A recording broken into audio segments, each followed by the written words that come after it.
Hey guys, how are you all? My name is Mukta Bhi और आज के इस वीडियो लेक्चर में हम जो टॉपिक कवर करने जा रहे हैं वो आपके RPSC first grade school lecturer का एग्जाम जो कि अभी कुछ ही महीनों में होने वाला है मई जून में। उसमें बहुत ही इम्पोर्टेंट टॉपिक है। पेपर 2 हम ज्योग्राफी की बात कर रहे हैं। उसका एक टॉपिक जियोमॉर्फिक प्रोसेसेस, उसे हम इस वीडियो लेक्चर के थ्रू कवर करने जा रहे हैं। जियोमॉर्फिक प्रोसेसेस के साथ साथ में इसी पेपर 2 का जो सिलेबस है, इसमें अगर आप पार्ट 2 देखें ग्रेजुएशन लेवल, तो उसमें अर्थ जो मूवमेंट्स करके एक टॉपिक है वो भी इसके साथ में कवर हो जाएगा, राइट? तो जियोमॉर्फिक प्रोसेस जो है वो एक लेंदी टॉपिक है। इस वजह से हम इस वीडियो लेक्चर में सिर्फ वेदरिंग पार्ट उसका कवर कर रहे हैं। सब्सिक्वेंट लेक्चर्स में हम मास वेस्टिंग, फोल्ड, फॉल्ट्स, ये सारे टॉपिक्स भी जियोमॉर्फिक प्रोसेस के कवर करेंगे। अगर मैं पूरा जियोमॉर्फिक प्रोसेस एक वीडियो में कवर करती तो वो 1 घंटे से भी ऊपर का वीडियो बन जाता। तो इस वजह से हम इसे इस वीडियो लेक्चर में हम सिर्फ वेदरिंग टॉपिक कवर करेंगे। आपको फिर भी ये जो वीडियो लेक्चर होगा वो थोड़ा सा कंपैरेटिवली लेंदी होगा, तो थोड़ा पेशेंस बनाए रखिएगा। आई एम वेरी श्योर इस वीडियो लेक्चर के बाद में आपकी कंसेप्चुअल क्लैरिटी जो है वेदरिंग टॉपिक को लेकर के, जियोमॉर्फिक प्रोसेस को लेकर के, वो काफी अच्छी होगी। बिकॉज इस वीडियो लेक्चर में हमने फ्लो चार्ट्स के थ्रू, पिक्चर्स के थ्रू जितने भी कॉन्सेप्ट्स हैं वो आपको क्लियर करने की मैंने पूरी कोशिश की है। तो शुरू करते हैं without wasting time. This is a brief introduction of mine. Those who wanted to know about my education qualification, they can have a look. Geomorphic process. Geomorphic process जो है वो क्या होती है? सबसे पहले तो हम देखते हैं geomorphic process क्या है। देखो, वो सारी फिजिकल और केमिकल चेंजेस जिसकी वजह से अर्थ की सरफेस जो है वो प्रभावित होती है, अर्थ की सरफेस जो है वो अफेक्टेड होती है, उसे कलेक्टिवली बोला जाता है जियोमॉर्फिक प्रोसेस। अब अर्थ की सरफेस कैसे अफेक्ट होगी?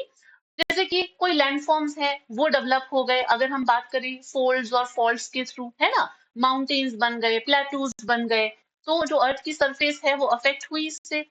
वेदरिंग के थ्रू, इरोजन के थ्रू, मास वेस्टिंग के थ्रू, जो मतलब जो ऑलरेडी लैंडफॉर्म्स हैं वो इरोड हो गए, है ना। तो इस तरीके से जियोमॉर्फिक प्रोसेस जो है इसमें वो सारी फिजिकल और केमिकल चेंजेस आते हैं जिससे अर्थ की सरफेस जो है वो अफेक्ट होती है और and are involved in evolution and development of landforms of varying size and magnitude. इसमें वो सारी फिजिकल प्रोसेस आएंगी जो कि अर्थ की सरफेस पे इंटरनली और एक्सटर्नली ऑपरेट होती है। इंटरनली एक्सटर्नली मतलब जो मतलब कि अर्थ की सरफेस के अंदर से, यानी कि इंटीरियर में से जो फोर्सेस आ रही हैं वो भी इसमें रिस्पॉन्सिबल है, और एक्सटर्नली यानी कि जो एटमॉस्फेरिक जो मतलब फोर्सेस हैं वो भी इसमें रिस्पॉन्सिबल है। ठीक है, दोनों ही फोर्सेस की यहाँ पे बात हो रही है, दोनों ही प्रोसेस की बात हो रही है जो कि अर्थ की इंटरनली भी ऑपरेट करती है और एक्सटर्नली भी। जियोमॉर्फिक प्रोसेस को अगर हम एक फ्लो चार्ट से समझे तो जियोमॉर्फिक प्रोसेस जो है उसमें ब्रॉडली आती है एक्सोजेनस फोर्सेस और एंडोजेनस फोर्सेस। क्या सिर्फ यही फोर्सेस की बात होती है जियोमॉर्फिक प्रोसेसेस में? नहीं। जियोमॉर्फिक प्रोसेस में एंडोजेनस जो एंडोजेनेटिक फोर्सेस हैं, एंडोजेनस प्रोसेस है, और एक्सोजेनस प्रोसेस उसके अलावा एक्स्ट्रा टेरेस्ट्रियल प्रोसेस भी होती हैं और एंथ्रोपोजेनिक जियोमॉर्फिक प्रोसेस भी होती हैं। एक्स्ट्रा टेरेस्ट्रियल क्या है? ये कुछ बहुत ज्यादा हमारे वो नहीं है, इस वजह से मैं आपको यहाँ पे सिर्फ इसके बारे में थोड़ा सा बता देती हूँ। एक्स्ट्रा टेरेस्ट्रियल क्या है? एक्स्ट्रा टेरेस्ट्रियल से मतलब से आप क्या समझते हैं? एक्स्ट्रा टेरेस्ट्रियल यानी कि कोई मीटियोराइट आकर के भाई अर्थ पे हिट कर गया, है ना, उसकी वजह से क्रेटर बन गई, तो ये क्या हुआ? एक्स्ट्रा टेरेस्ट्रियल यानी कि हमारे यहाँ से बाहर का कोई ऑब्जेक्ट है, कोई मीटियोराइट है, वो आकर के अर्थ के ऊपर हिट किया, फॉल हुआ अर्थ पे, और एक क्रेटर बन गई। जैसे कि इसका एग्जाम्पल जो बहुत ही अच्छा एग्जाम्पल है लूनार क्रेटर की, अगर हम बात करें, जो महाराष्ट्र के अंदर है। लगभग 50,000 साल पहले के करीब एक मीटियोराइट जो था वो हिट किया और ये लूनार क्रेटर बन गई, और फिर over a period of time इसमें लूनार लेक बन गई। इनफैक्ट एक्स्ट्रा टेरेस्ट्रियल में अगर हम एग्जांपल ली तो हमारे राजस्थान के 12 के अंदर Ramgarh crater is also very good example of it. यहाँ पे रामगढ़ क्रेटर जो है, रामगढ़ क्रेटर, अ, ये भी बहुत अच्छा एग्जाम्पल है। इनफैक्ट रामगढ़ क्रेटर जो है ये तो बहुत पहले बनी थी, लगभग कुछ 150 मिलियन ईयर्स एगो। ये जो क्रेटर है ये मीटियोराइट के इम्पैक्ट की वजह से ही बनी थी। और इस क्रेटर को इनफैक्ट ये इंडिया की फर्स्ट नेशनल जियो हेरिटेज साइट भी है। इसके अलावा नक्की लेक हो गई, वो भी हमें पता है कि नक्की लेक जो है वो क्रेटर मतलब जो है उसकी वजह से बनी है, मीटेओराइट इम्पैक्ट की वजह से। पुष्कर जो है वो काल्डेरा है, वो क्रेटर लेक नहीं है, ठीक है ना। Caldera is a bigger form of crater.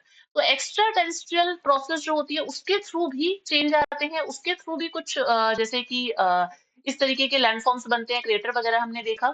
इसके अलावा ये तो एक्स्ट्रा टेरेस्ट्रियल हो गया थर्ड नंबर का, ठीक है। अगर हम बात करें इसके अलावा एंथ्रोपोजेनिक, एंथ्रोपोजेनिक भी है, एंथ्रोपोजेनिक जियोमॉर्फिक प्रोसेस, यहाँ पे जियोमॉर्फिक प्रोसेस जीपी लिख रही हूँ, समझ जाना, ठीक है ना। एंथ्रोपोजेनिक जियोमॉर्फिक प्रोसेस कैसे, कि जैसे माइनिंग है, ठीक है। अब माइनिंग करते हैं तो उससे पिट्स और होल्स क्रिएट हो जाते हैं, तो वो भी एक कारण हो गया कि भाई उसके थ्रू भी जो अर्थ सरफेस है उसके अंदर फिजिकल चेंजेस आ गए।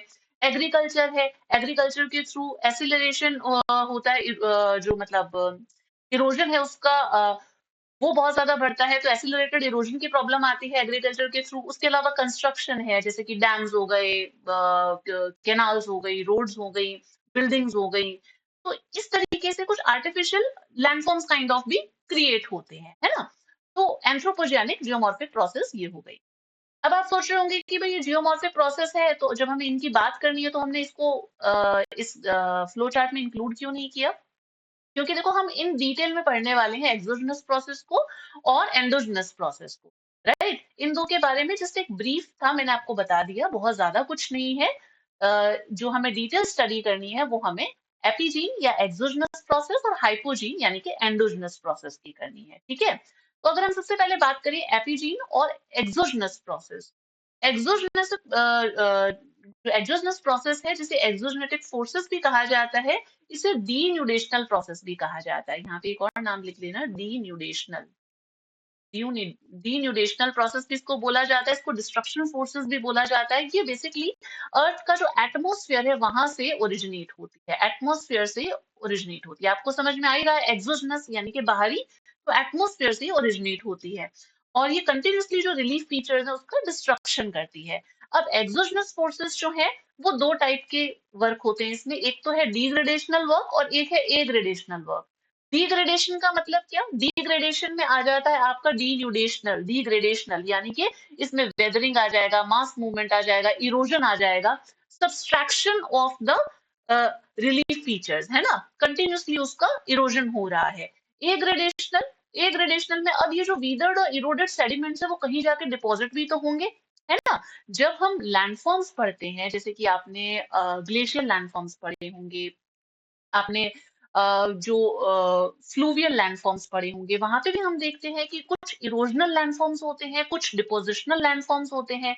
यानी कि इरोजन की वजह से कुछ फीचर्स बनते हैं, और अब वो जो इरोडेड मटेरियल है वो जाकर के कहीं डिपॉजिट होगा तो उसकी वजह से जो फीचर्स बनते हैं वो आ जाते हैं ए ग्रेडेशनल के अंदर। ए ग्रेडेशनल का आप एक ब्यूटीफुल सा एग्जांपल देख सकते हैं, डेल्टा, है ना। डेल्टा जो है वो डिपोजिशन, जो रिवर इरोड करके जो मटेरियल लेकर के आई है अपने साथ में, उसको जाकर के एक जगह पे डिपॉजिट करती है, डेल्टास का फॉर्मेशन होता है, दैट इज एग्रेडेशनल वर्क। क्लियर है, एक्सोजेनस प्रोसेस क्या होता है, डिग्रेडेशनल, एंड एग्रेडेशनल इसके अंदर आता है। अब इसमें अगर हम एंडोजेनस की बात करें, वेदरिंग वगैरह को अभी हम आगे मतलब कि डिटेल में डिस्कस करेंगे, पहले एक बार इस चार्ट को देख लेते हैं। एंडोजेनस प्रोसेस जो है इसे हाइपोजीन प्रोसेस भी कहा जाता है। एंडोजेनेसिस फोर्सेस वो होती है जो कि अर्थ के अंदर से आ रही है, यानी कि इंटीरियर ऑफ द अर्थ, है ना। The forces which is coming from with in the earth, जो अर्थ के अंदर से आ रही हैं, उसे बोला जाता है हाइपोजीन या एंडोजेनस फोर्स। इसके अंदर दो टाइप की फोर्सेस आती है इस प्रोसेस में, एक होती है डायस्ट्रॉफिक फोर्स, एक होती है सडन फोर्स। डायस्ट्रॉफिक फोर्स जो होती है, डायस्ट्रॉफिक फोर्स या मोमेंट अगर आप कह दो, तो इसके अंदर दोनों ही, इसके अंदर वर्टिकल, इसके अंदर वर्टिकल एंड हॉरिजॉन्टल दोनों टाइप की मूवमेंट आती है, हॉरिजॉन्टल दोनों टाइप की मूवमेंट इसके अंदर आती है। और ये जो फोर्सेस होती है डायस्ट्रॉफिक फोर्सेस, ये मतलब बहुत ही एक तो अर्थ के डीप से ये फोर्सेस ओरिजिनेट होती हैं, और ये बहुत स्लो फोर्सेस होती हैं। मतलब कि अगर हम कोई इफेक्ट देखना चाहें तो वो जो इफेक्ट है वो हमें कुछ थाउजेंड्स और मिलियंस ऑफ इयर्स में इस फोर्सेस का इफेक्ट देखने को मिलता है, ठीक है।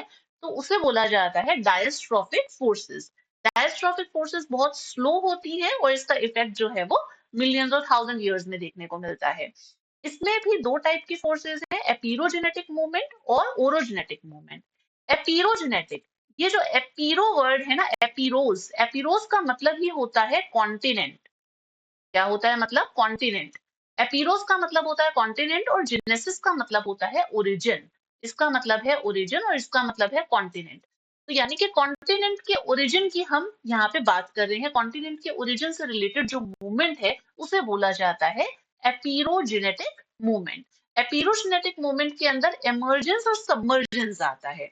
एपीरोजेनेटिक मूवमेंट में क्या आएगा? इमर्जेंस और सबमर्जेंस, यानी कि ये जो मूवमेंट है ये या तो इमर्जेंस और सबमर्जेंस, यानी कि या तो अपलिफ्टमेंट या फिर जो सबसाइडेंस है कॉन्टिनेंटल मास का, उसकी वजह से ये जो मतलब इस मूवमेंट की वजह से या तो कॉन्टिनेंटल मास का या तो अपलिफ्टमेंट होता है या फिर उसका सबसाइडेंस होगा। ठीक है ना?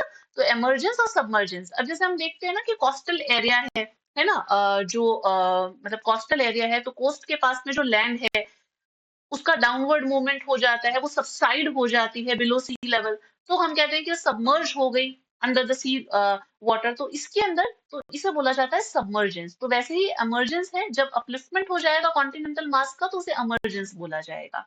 ठीक है, तो एपीरोजेनेटिक मूवमेंट में इमर्जेंस और सबमर्जेंस। ओरोजेनेटिक मूवमेंट की अगर हम बात करें तो ओरोजेनेटिक मूवमेंट जो है उसके अंदर आपका आ जाता है, यहाँ पे देखो दो वर्ड्स हैं, ओरोस, ओरोस और जेनेसिस, है ना।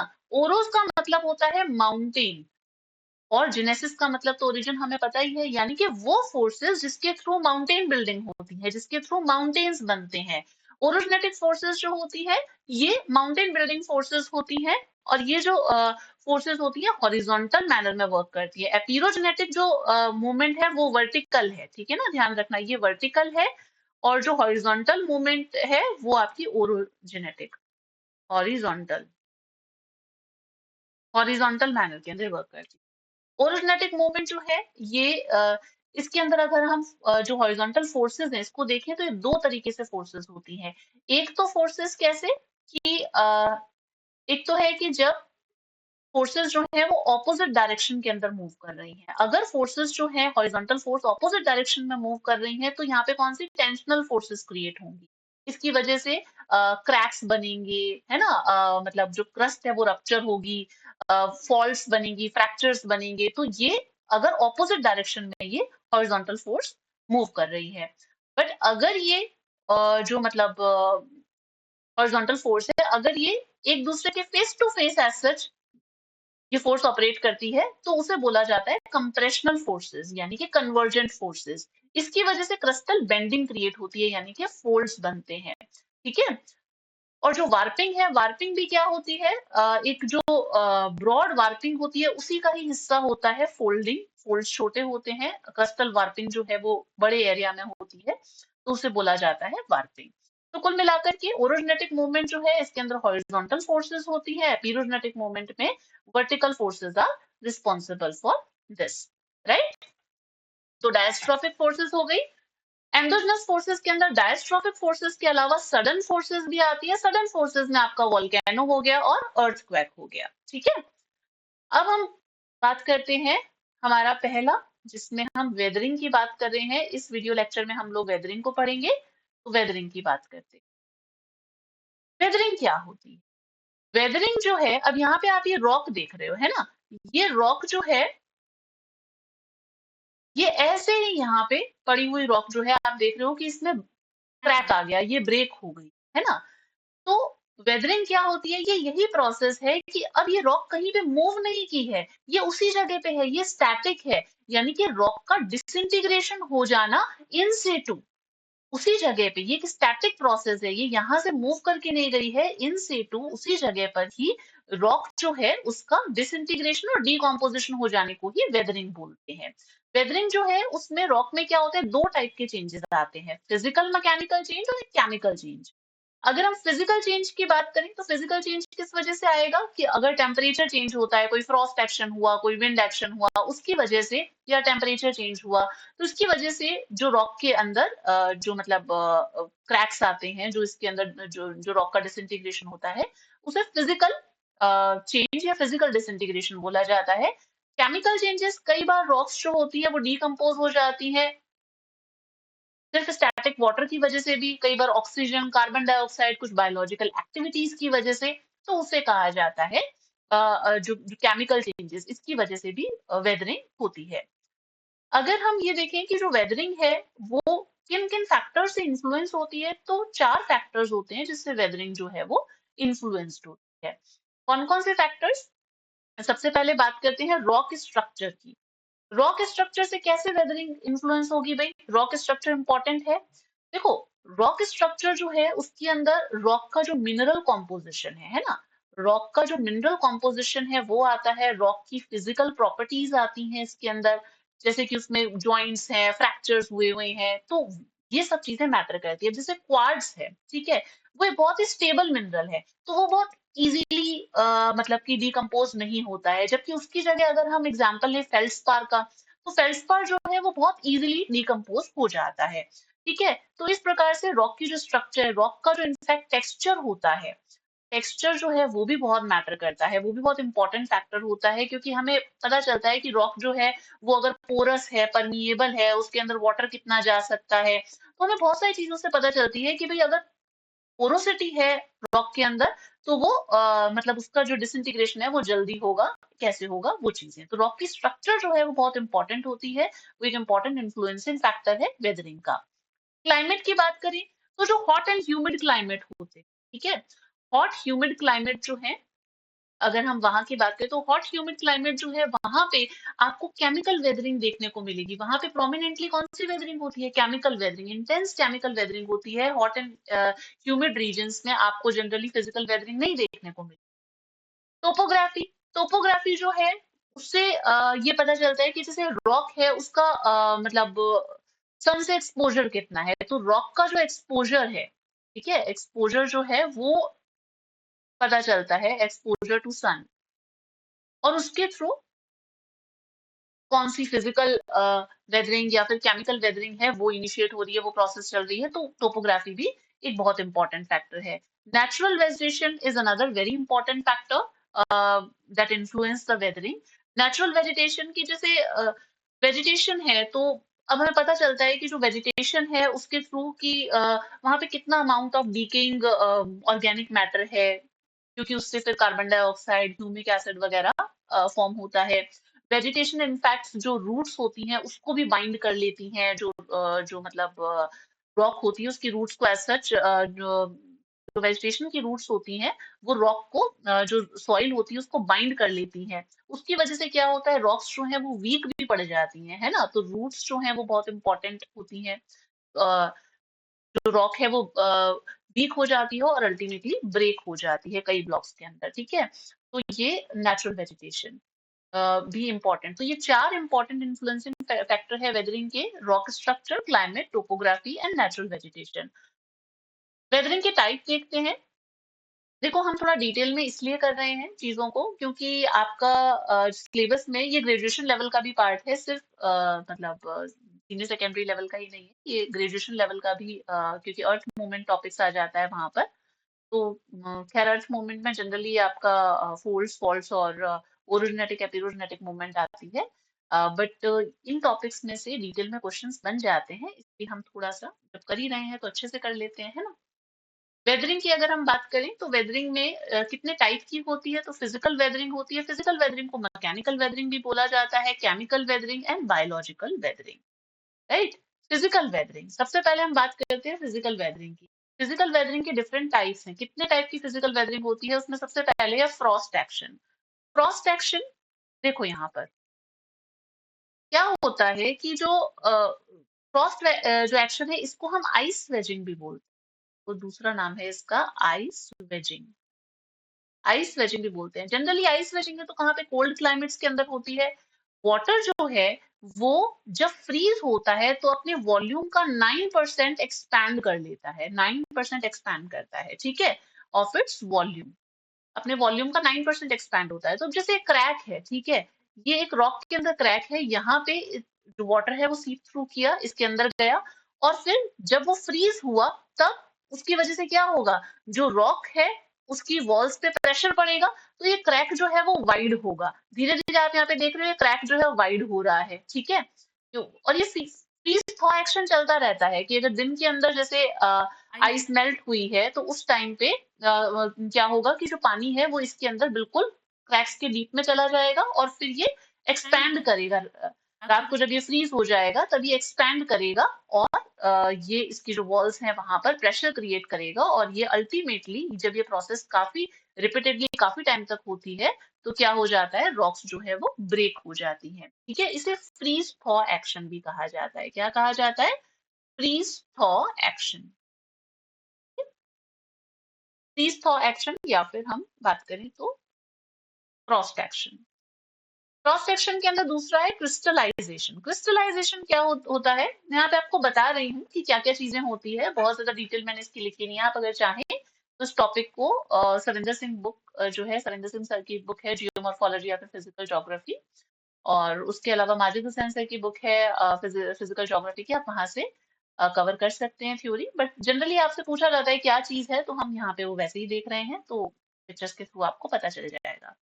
क्रिस्टलाइजेशन, क्रिस्टलाइजेशन जो है ये जनरली एरिड क्लाइमेट के अंदर होता है, ठीक है। जो एरिड क्लाइमेट है उसके अंदर जनरली आपको क्रिस्टलाइजेशन देखने को मिलता है कि जब बिल्कुल ड्राई वेदर होता है तो उसकी वजह से मॉइस्चर जो है वो सरफेस पे आ जाता है, रॉक की सरफेस। अब जैसे रॉक है इसकी सरफेस पे बिल्कुल मॉइस्चर आ गया, अब जैसे जैसे वाटर जो है वो इवेपोरेट होता है, क्रिस्टल फॉर्म्स होते हैं, ठीक है, क्रिस्टल फॉर्म होते हैं, और धीरे धीरे ये क्रिस्टल्स जो है ये ग्रो करते हैं, बड़े होते जाते हैं, और इससे वॉल्स के ऊपर प्रेशर एक्सर्ट होता है और ये जो रॉक है वो ब्रेक हो जाती है।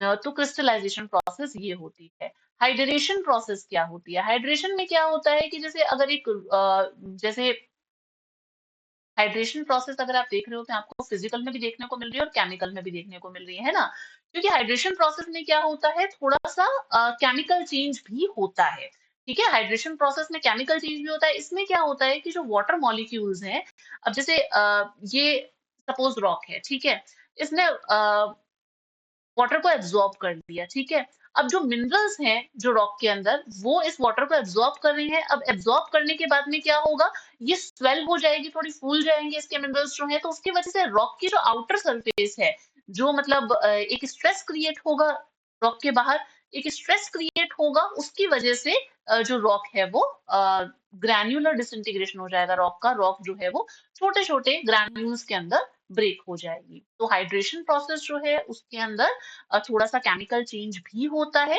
और इसमें जो मिनरल्स हैं वो वाटर को एब्जॉर्ब कर लेते हैं। अब इस मिनरल्स के एब्जॉर्प्शन की वजह अभी जो मिनरल्स हैं उसके वाटर एब्जॉर्प्शन की वजह से स्वेलिंग हो जाती है और स्ट्रेस क्रिएट होता है, और जो रॉक है वो बिल्कुल डिसइंटीग्रेट हो जाती है। तो हाइड्रेशन प्रोसेस ये होती है। ब्लॉक डिसइंटीग्रेशन क्या होता है? ब्लॉक डिसइंटीग्रेशन देखो, ब्लॉक डिसइंटीग्रेशन यहाँ पे अच्छे से बताया हुआ भी है इस इमेज में। टेम्परेचर में जब चेंज होता है ना दिन के टाइम पे, तो क्या है, अगर हम सपोज ड्राई क्लाइमेट्स की बात करते हैं, अगर हम डेजर्ट्स की बात करते हैं, जनरली आप डेजर्ट का एग्जांपल दो, यहाँ पे भी डेजर्ट ही बता रखा है, ठीक है। डेजर्ट जो है, डेजर्ट में क्या होता है, डे टाइम पे बहुत ज्यादा गर्मी होती है, बहुत ज्यादा हीट होती है, तो उसकी वजह से जो रॉक है उसकी जो आउटर लेयर है वो क्या करेगी, एक्सपैंड करेगी, हीट की वजह से एक्सपेंशन होता है।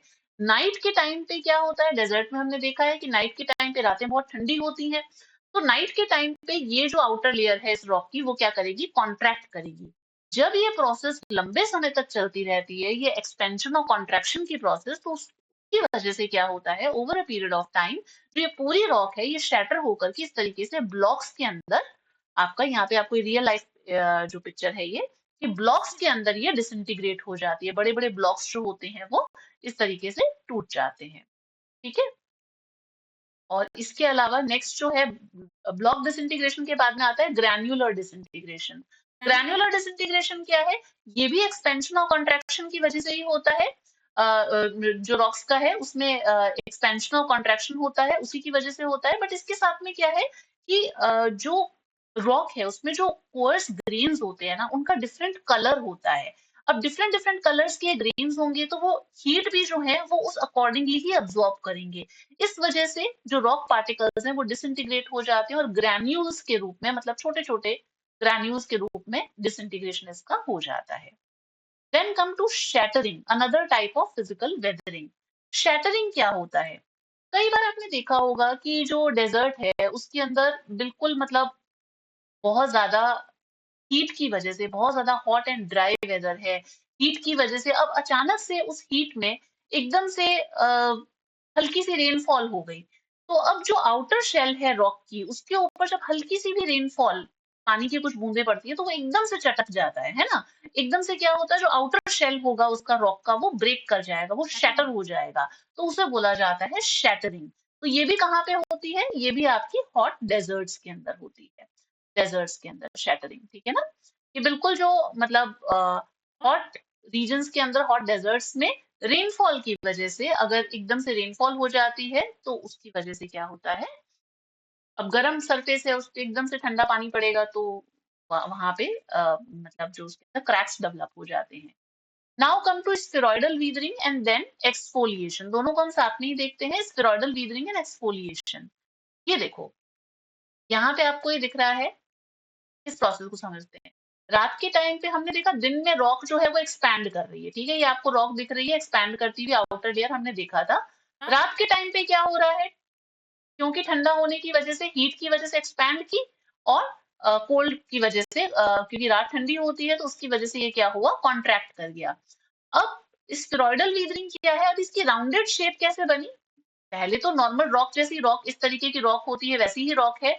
फिर उसके बाद में क्या होता है कि इसमें अब जैसे सपोज ये रॉक है, इसमें चारों तरफ से जो वेदरिंग है वो प्रोसेस स्टार्ट हुई। अब चारों तरफ से अगर ऑल फोर साइड से अगर वेदरिंग प्रोसेस स्टार्ट होगी तो इसके जो एजेस हैं, जो इसके कॉर्नर्स है ना, वो क्या होंगे? वो डीकम्पोज होना शुरू होंगे। वहां पे डिसइंटीग्रेशन पहले शुरू होगा, ठीक है? क्योंकि वो रेजिस्टेंस क्रिएट करेंगे, है ना? तो इसकी वजह से यहाँ पे डीकम्पोजिशन होना इसका शुरू हुआ, डिसइंटीग्रेशन शुरू हुआ और धीरे धीरे ये क्या हो गई? राउंड हो गई। तो स्पेरॉइडल वीदरिंग जो होती है उसमें जो राउंडेड शेप होती है वो किस वजह से होती है?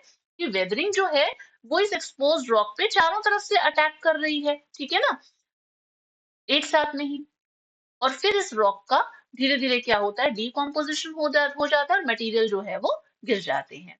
एक्सफोलिएशन जो है वो एक प्रकार की स्फेरॉइडल वीदरिंग ही है। स्फेरॉइडल वीदरिंग का एक टाइप है। अब जैसे यहाँ पे बताया ना कि इस तरीके से इरोजन हुआ तो इस रॉक का ये जो साइज है वो एक्चुअली ये रह गया। देखो, एक्सफोलिएशन एक्सफोलिएशन को हम अनियन वीदरिंग भी बोलते हैं। एक्सफोलिएशन एक्सफोलिएशन को हम ऑनियन वीदरिंग भी बोलते हैं, वेदरिंग भी बोलते हैं। अनियन वेदरिंग क्यों? इसको कैबेज वेदरिंग भी बोल दो, बात वही है। इसमें क्या होता है कि ये एक प्रकार की स्टेरॉइडल वेदरिंग ही है। इसके अंदर जो रॉक्स हैं उनका एक कॉन्सेंट्रिक लेयर के रूप में उसका सेपरेशन होता है। यहाँ पे दिख रहा है आपको, इस रॉक में ज्यादा क्लियरली दिख रहा होगा कि कैसे एक लेयर के रूप में, ये यहाँ पे देखो आपको दिख रहा है कॉन्सेंट्रिक लेयर्स के रूप में ये विदरिंग हो रही है। यहाँ पे इस रॉक के अंदर आपको दिख रहा होगा ये लेयर्स, ठीक है? दिख रही है ना? ये लेयर्स के रूप में एक मतलब कि इसका जैसे होता है ना, प्याज के जैसे छिलके उतारते हैं हम, तो अनियन के जो पील करते हैं जब हम, तो वैसे ही लेयर्स के रूप में इसकी जो वेदरिंग है वो प्रोसेस होती है। जनरली ये किसमें सबसे ज्यादा प्रोनाउंस्ड होती है? ग्रेनाइट रॉक्स के अंदर। ग्रेनाइट रॉक्स के अंदर ये सबसे ज्यादा प्रोनाउंस्ड होता है एक्सफोलिएशन। कई बार एग्जाम में पूछ लिया जाता है एक्सफोलिएशन जो है which is related to which is more pronounced in which type of rock? तो ग्रेनाइट रॉक। एक्सफोलिएशन के बाद में हम बात करते हैं, नेक्स्ट हमारा कौन सा है? नेक्स्ट है अनलोडिंग, ठीक है? अनलोडिंग, अनलोडिंग क्या है? अनलोडिंग देखो, जैसे कि कोई एक रॉक है, ठीक है? अब इसके ऊपर एक बड़ी रॉक इस छोटी रॉक के ऊपर रखी हुई है, ठीक है? इस तरीके से समझ लो। तो देयर इज अ ओवरलाइंग, ये मतलब जो एक ये इस छोटी रॉक जो ये अंडर वाली रॉक है, इसको एक ओवरले कर रखा है एक बड़ी सारी रॉक ने। अब जब ये बड़ी रॉक इसके ऊपर से हटाते हैं, ये वेट जब इसके ऊपर से हटेगा, तो ये जो छोटी सी रॉक जो थी वो एक्सपोज हो जाएगी, है ना? और ये प्रेशर रिमूव होने की वजह से इसके अंदर क्रैक्स डेवलप हो जाएंगे। ये होता है अनलोडिंग, यानी कि वेट को हटाना, है ना। तो जो जो रॉक, एक बड़ी रॉक के अंदर, एक थिक रॉक के अंदर जो कवर्ड है रॉक, जब वो थिक रॉक जो है, बड़ा रॉक का जो पीस है, जब वो उसके ऊपर से हटता है, रिमूवल ऑफ दैट, ये जो अपर लोड है, तो उसकी वजह से क्या हो जाते हैं, क्रैक्स डेवलप हो जाते हैं, क्योंकि प्रेशर रिलीव हुआ है। ठीक है ना। इस तरीके का जो आपको अनलोडिंग है, ये आपको कहाँ पे देखने को, जो मैसिव ग्रेनाइट हो गया, मार्बल हो गया, या आपका मार्बल नहीं, सॉरी, सैंडस्टोन हो गया, ग्रेनाइट हो गया, सैंडस्टोन में आपको देखने को, उसके अलावा लाइमस्टोन वगैरह, इनमें भी आपको ये अनलोडिंग देखने को मिलती है। देन कम शीटिंग और फिर स्लेकिंग। शीटिंग और स्लेकिंग क्या होती है? शीटिंग में तो देखो क्या है कि आप एक तरीके से, ये देखो, ये सारा शीटिंग के बारे में बताया, ये सारी शीटिंग है। आप ये समझ लो कि शीटिंग बेसिकली एक्सफोलिएशन होना, एक एक्सफोलिएशन की प्रोसेस ही है, बट ये एक्सफोलिएशन किस वजह से हो रहा है? अनलोडिंग की वजह से। तो this is basically exfoliation due to unloading. Unloading.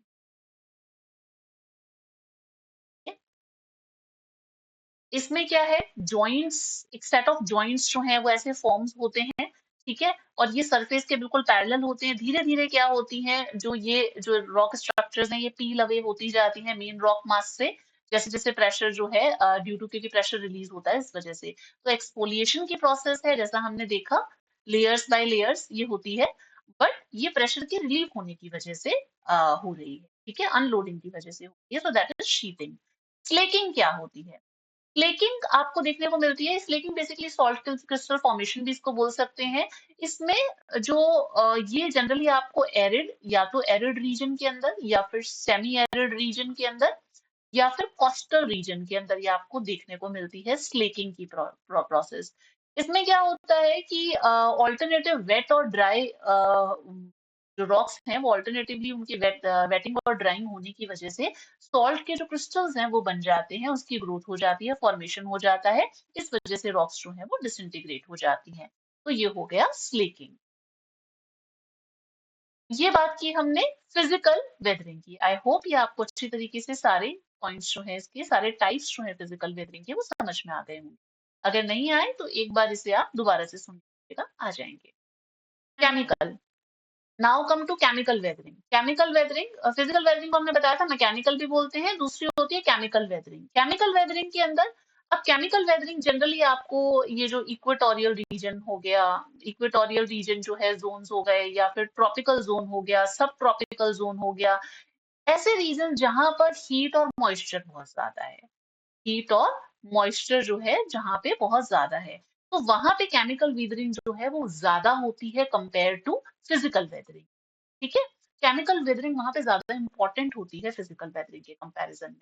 अब इसमें हाइड्रेशन जो है ये हम कवर कर चुके हैं, हमने देखा फिजिकल वेदरिंग के अंदर भी कि हाइड्रेशन में बेसिकली क्या है कि जो रॉक के जो मिनरल्स हैं वो क्या करते हैं, वाटर को मतलब कि एब्जॉर्ब कर लेते हैं, उससे स्वेलिंग होती है, स्वेलिंग की वजह से स्ट्रेस जो इनिशिएट होता है रॉक के अंदर, और उसकी वजह से रॉक जो है वो ब्रेक अपार्ट हो जाती है। Then come to hydrolysis.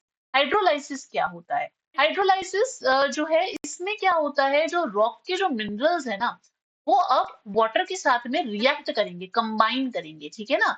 तो रॉक के जो मिनरल होते हैं वो क्या करते हैं, वाटर के साथ में कंबाइन कर जाते हैं। अब ये वाटर के साथ में कंबाइन करेंगे, यानी कि ये एक एक इनसोल्यूबल सा प्रेसिपिटेट, एक क्ले लाइक मिनरल बनाएंगे, ठीक है।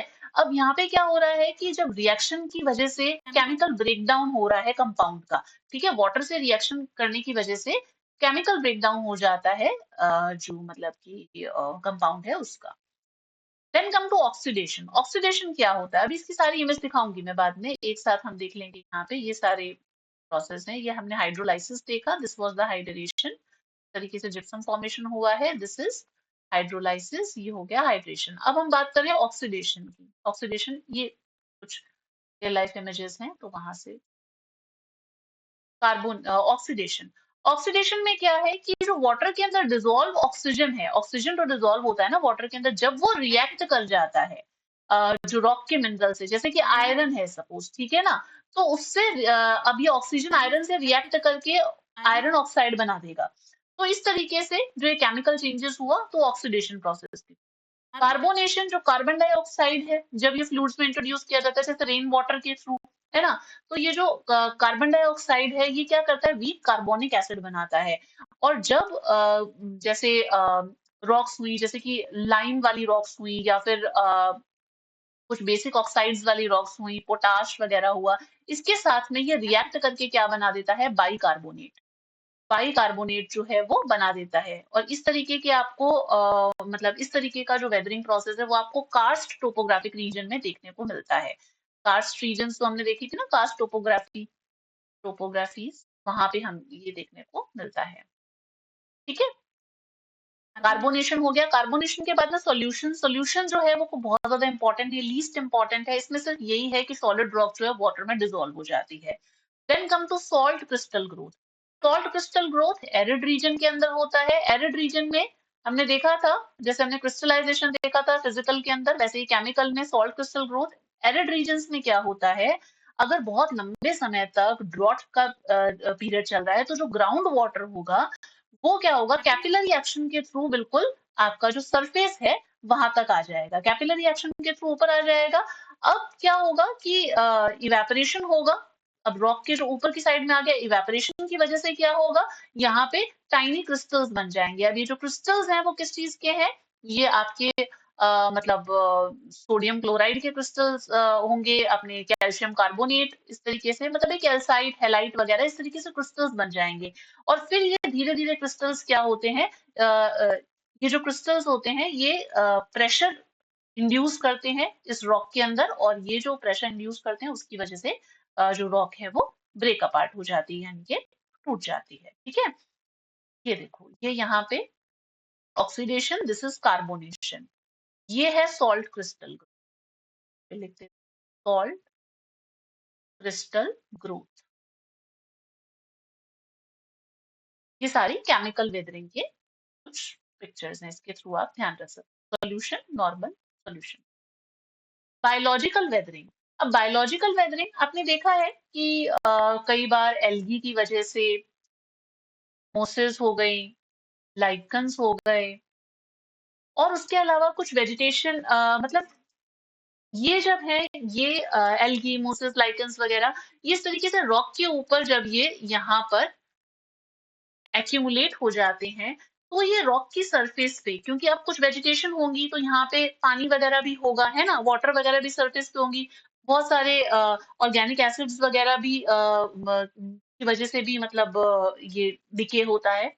तो ये जो वेजिटेशन है ये धीरे धीरे क्या करती है, प्रेशर इंड्यूस करती है, और जो रॉक है वो जो होती है वो ब्रेक हो जाती है।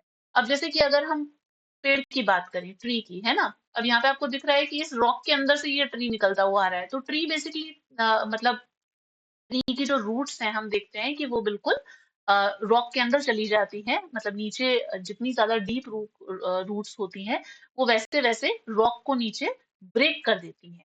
ठीक है, तो उसकी वजह से भी जो वेदरिंग होती है वो बायोलॉजिकल वेदरिंग कहलाती है। ये हुई बायोलॉजिकल वेदरिंग। तो ये था वेदरिंग टॉपिक हमारा। I hope you have liked it. With this we come to the last slide. इस वीडियो लेक्चर की जो पीडीएफ है वो मैं आपको टेलीग्राम चैनल पे प्रोवाइड करा दूंगी। अगर आप टेलीग्राम चैनल से नहीं जुड़े हैं तो जुड़ जाइए टेलीग्राम चैनल से, जहाँ पे मैं आपको सारे वीडियो लेक्चर्स की, जिस दिन भी वीडियो अपलोड होता है उसकी नेक्स्ट डे उसकी पीडीएफ आपको इस टेलीग्राम चैनल पे मिल जाएगी। इसके अलावा कुछ और प्लेटफॉर्म्स हैं जहाँ पे आप मुझसे जुड़ सकते हैं। जैसे कि मेरा इंस्टाग्राम अकाउंट है मुक्ता अंडरस्कोर धीर, इंस्टाग्राम पेज जो है, और एक मेरा फेसबुक पेज है। तो यहाँ पे भी आप चाहें तो मुझसे जुड़ सकते हैं। आपकी कोई भी प्रॉब्लम से रिलेटेड टू एग्जाम्स, क्वेश्चंस, कोई टॉपिक हैं जो आपको डिफिकल्ट लगते हैं, you can write it in the comment section. I will try my best to help you out. अगर आपको ये वीडियो लेक्चर पसंद आया हो तो please do hit a like and do share it with your friends. जो भी आपके फ्रेंड्स एग्जाम की प्रिपरेशन कर रहे हैं उनके साथ में शेयर कीजिए। अगर आपने चैनल को सब्सक्राइब नहीं किया है अब तक तो please do subscribe the channel. और आपकी कोई भी क्वेरी हो, कोई भी क्वेश्चन हो इस वीडियो से रिलेटेड, इस टॉपिक से related, then do ask it in the comment section. I will try my best to help you. Thank you, and we'll see you in the next lecture. Till then, stay connected. Bye bye.